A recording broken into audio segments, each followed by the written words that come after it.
not only can Jesus not be God, but according to the Bible, Jesus also can't be a prophet. Because according to Deuteronomy, false prophets make false prophecies. True prophets make true prophecies. So if Jesus makes a false prophecy, then he's a false prophet. And if he's a false prophet, he definitely can't be God. According to the Gospel of Mark and Matthew, Jesus is supposed to come back with the angels blowing their trumpets within the lifetime of his disciples. It's 2026, Jesus never came back, and all the disciples are dead. In the video you just saw, King Dawah said that Jesus is a false prophet because he supposedly gives false prophecies in Matthew 24 and Mark chapter 8. But he's wrong. This is erroneous, and this is crazy coming from a Muslim who believes in the Quran.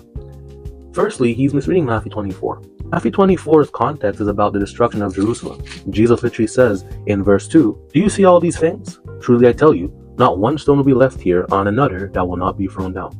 Verse 3, while he was sitting on the Mount of Olives, the disciples approached him privately and said, "Tell us, when will these things happen? And what is the sign of your coming and of the end of the age?"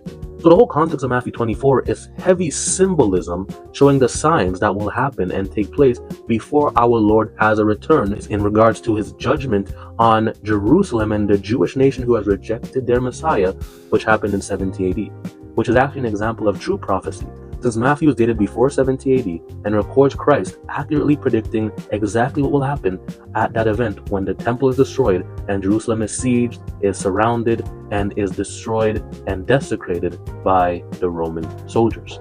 So this is a true prophecy in Matthew 24. That's why it says this generation will not pass, because that generation did not pass. This was said in about 33 AD. Guess what?